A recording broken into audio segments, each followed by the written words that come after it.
구약에서 정결은 하나님의 거룩과 밀접한 관계를, 유기적인 관련을 가지고 있습니다. 하나님은 어떻게 우리가 그러면 이 정결을 완성할 수 있는가를 구체적으로 말씀해 주십니다. 첫 번째는요, 제의적 정결이 있습니다. 제사를 통해서 그 진영과 사람들을 정결케 하는 것입니다. 근데 여기서 그치지 않습니다. 5장 5절에서 10절에 윤리적 정결에 대해서 이야기하고 있습니다. 정결이라는 것은 제의에서 끝나는 게 아니라는 것이죠. 하나님께 죄송합니다 이렇게 해서 끝나는 게 아니라는 것이죠.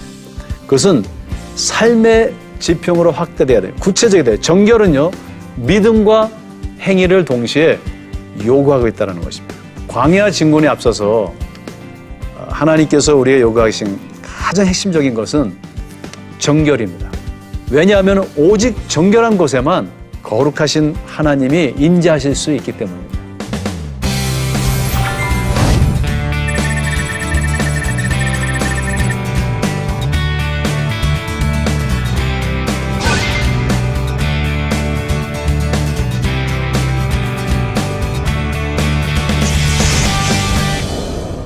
안녕하세요. 아시아나 신학대학교에서 구약학 교수로 섬기고 있는 이한영입니다. 광야의 이야기를 하고 있는데요. 오늘은 네 번째 강의로서 나실인에 대한 이야기를 우리가 살펴보겠습니다. 지난 그 세 강의에서 우리는 하나님께서 광야로 향하기 전에 과연 이스라엘 백성들이 무엇을 준비해야 되는지 말씀하셨습니다. 그것은 사람들을 세우고 레인을 세워서 진영을 정결케 하는 것입니다. 그 이유는 그 정결한 곳에 하나님이 임재하시고 그들과 동행하기 위함입니다. 예수 그리스도의 정결함, 그리고 성령의 내재하심이 필요합니다. 오늘은요, 이 제의적 정결과 그리고 윤리적 정결이 온전한 정결을 이뤘는데요. 그 정결의 모델을 한번 찾아보겠습니다. 나실인이라는 이름이 있는데요. 나실인을 통해서 하나님께서는 참된 그 정결의 거룩한 삶이 무엇인가를 우리에게 보여주십니다. 여러분들, 민수기에서 규례된 오늘 이제 5장 6장인데요. 이 나실인의 모형은 레위인입니다. 민수기의 광야 그 준비 에피소드 안에서 제1장면은 레위인입니다. 그죠? 레위인을 성별하는 것입니다. 그런데 여기서 이제 6장에서는요, 나실인을 성별하는 것입니다. 즉, 레위인은 제사장으로서 레위 지파에 국한되어 있는데요. 하나님께서 나실인을 세우셔가지고 누구나 레위인이 될 수 있다는 것을 우리에게 보여주시기를 원하시는 것입니다.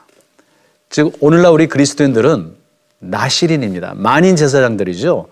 그래서 이 나실인, 누구나 헌신할 수 있습니다. 6장 1절에서 21절에 보면요, 레위 제사장은 레위 사람들만 될 수 있는데요, 나실인은 어느 지파 사람이라도 괜찮고요, 남자뿐만 아니라 여자도 나실인이 될 수 있습니다. 그렇죠? 이거는 대단한 사건이죠. 사실 민수기를 우리가 개역의 장이라고 하는데요, 민수기에서는 여자가 땅을 상속할 수 있습니다. 슬로밧의 딸들이 땅을 상속할 수 있어요. 하나님의 일을 하는 데 있어서는 남녀노소 구분이 없습니다. 우리 모두 제사장이 될 수 있는 것이죠. 여러분들, 이 나실인은요, 약속의 땅을 향한 진군에 앞서서 이스라엘을 향한 그 하나님의 소명이 제사장 나라와 거룩한 백성임을 명백히 우리에게 상기시켜 주고요, 레위인이 아닐지라도 누구든지 나실인으로서 제사장의 삶을 살 수 있음을 우리에게 가리키는 것입니다. 따라서 이러한 나실인은 우리 신약시대에 만인 제사장직을 갖게 된 성도들의 예표가 됩니다. 나실인의 히브리어 동사 오늘 보면요, 나사르라고 합니다. 나사르 그러면 성별되었다, 그죠? 여기 히브리어에 보면은 구별되었다, 그런 의미입니다. 즉 말하자면 하나님의 백성으로 구별된다. 그냥 백성이 아니라 거룩한 백성.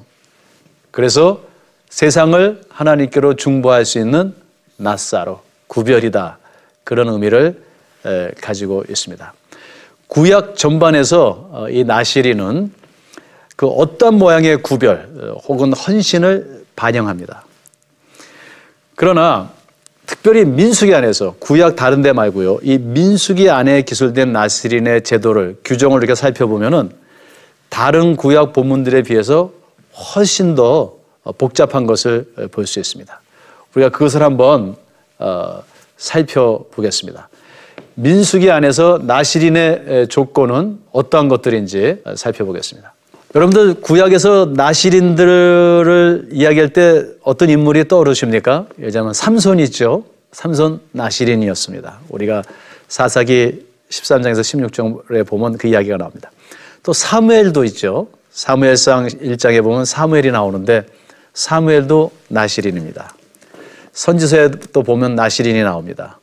근데 그 나시린이 갖춰야 했던 조건들보다 지금 이 민수기에 등장하는 언급되는 나시린의 조건은 훨씬 더 복잡합니다. 먼저요, 이 나시린이 되기 위해서는 서원을 해야 됩니다. 이 서원은 누가 시켜서 하는 게 아니라 본인이 스스로 자원해서 하는 서원입니다. 근데 그 서원의 조건이 하나 여러 가지가 있습니다. 자, 예를 들자면요, 사무엘의 어머니가 서원을 할 때는요, 구약에 보면 서원을 할 때 무슨 조건을 세웁니다.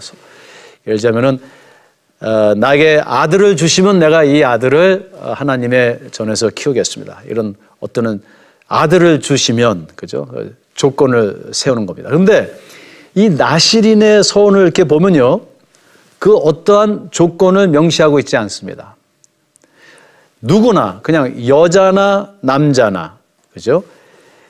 레위인의 기준, 보통 레위인, 제사장들이 지켜야 하는 그 기준을 넘어서 이상으로 하나님께 자원해서 성별되기를 원하기만 하면 됩니다. 조건이 없어요. 나시린이 되는 조건은요, 그냥 자원하는 것입니다. 자원하는 것. 이는 나시린의 헌신이 어떤 보상을 바라는 헌신이 아니라는 것이에요. 보상을 바라는 헌신이 아니에요. 그죠? 거룩한 백성과 제사장 나라가 되는 것, 하나님의 쓰임을 받는 것은 어떤 조건이나 보상을 우리가 바라는 것과는 전혀 다르다는 거예요. 하나님 저에게 돈을 많이 주시면 제가 하나님 섬길게요. 하나님 저에게 건강을 주시면 제가 하나님을 섬길게요. 하나님 저에게 이것저것을 조건을 만들어 주시면 제가 선교지 갈게요. 그거는 나시린하고 아무 상관이 없습니다. 나시린의 서원은 그냥 자원해서 헌신하는 거예요. 두 번째로요, 이 본문에서 나시린은요, 특정한 기간 동안 6장 8절에 보면 헌신하는 것으로 묘사되고 있습니다. 그죠? 삼손이나 사무엘은요, 평생이에요. 나시린, 평생 나시린인데 민수기에서는 어떤 특정한 기간을 하나님께 서원하는 겁니다. 그죠? 나시린으로 살 것을. 이는 이 헌신이요, 그 어떠한 특혜로 인한 혹은 권력을 행사하는 종신직이 아니라는 것이에요. 여기는요, 섬김을 자원하는 헌신이었어요. 그러니까 기간을 채우고 나시린이라는 신분을 내려놓는다고 거룩한 헌신을 멈추는 것이 아닙니다. 나시린이라는 신분을 내려놓고도 헌신은 지속되는 것입니다. 세 번째로요, 여기 보면은 삼손은요, 머리를 자르지 말아야 하는 것 외에는 그 포도주와 시체로 인한 그런 부정에서 자유로웠어요. 그죠? 사무엘도 삭도를 머리에 대지 않는 것 외에는 별다른 규제를 받지 아니했습니다. 이는 선지서에서도 마찬가지입니다. 아모스 2장에 보면은. 근데 민수기의 이 나시린에게는 굉장히 엄격한 그 규정이 적용되는데요. 이 모두들보다 엄하고 복합적인 규칙들인데 포도주뿐만 아니라 포도즙, 또 생포도나 건포도, 포도나무 소사는 씨나 껍질이라도 먹지 말아야 돼요. 예를 들어서 포도주 씨를 먹지 말는 건 씨로 짠 오일도 먹지, 기름도 먹지 말아야 되겠죠. 첫째는요, 굉장히 엄격해요. 포도와 관련되는 건 다 먹지 말아야 돼요. 삭도를 머리에 대지 말아야 돼요. 저는 뭐 될 것도 없습니다, 별로. 그리고 시체는요, 그 부모, 형제, 자매가 죽어도 가까이 하지 말아야 돼요. 너무 엄격하죠? 부모님이 돌아가셨는데 장례식에 갈 수 없는 겁니다. 가까이 갈 수가 없는 것이. 여러분도 그 레위인들을 보면요, 레위인에게 있어서도 일반 제사장들에게 시체와의 접촉으로 인한 부정에서 가족은 제외했어요. 그러니까 레위인 제사장들도요, 시체를 만지면 안 되지만 레기 2장 1절에서 21장 1절에서 4절에 보면은 그래도 가족, 부모님이 돌아가셨으면 가서 이렇게 옆에 가 있을 수 있었어요. 대제사장에게는 회막에 들어갈 때만 포도주를 금지했어요. 그죠? 레위기 10장 9절에. 그러니까 그 성막에 들어가기 전에는 포도주를 마시면 안 돼요. 근데 나시린은 평상시에도 포도주뿐만 아니라 생포도를 먹어도 안 돼요. 이거 얼마나 엄격합니까? 그러니까 우리가 여기서 보면 지금 레위인보다 나시린에게 요구되는 게 훨씬 더 높죠. 훨씬 더 많습니다. 그죠? 자, 광야에서의 영적 군사로서의 이 진군과 약속의 땅에서의 거룩한 백성과 제사장 나라로 살아가는 것이 그 얼마나 심각한 것임을 여기서 지금 보여주는 것이에요. 대강이 아니라 의식적인 철저한 성결의 삶이 레위인들뿐만 아니라 일반인들에게도 요구됐다라는 것입니다. 그죠? 이런 의식이 있는 신앙이 필요합니다. 오늘 우리가 많이 이런 의식이 없는 것 같아요. 신학적 의식이 있어야 돼요. 그죠?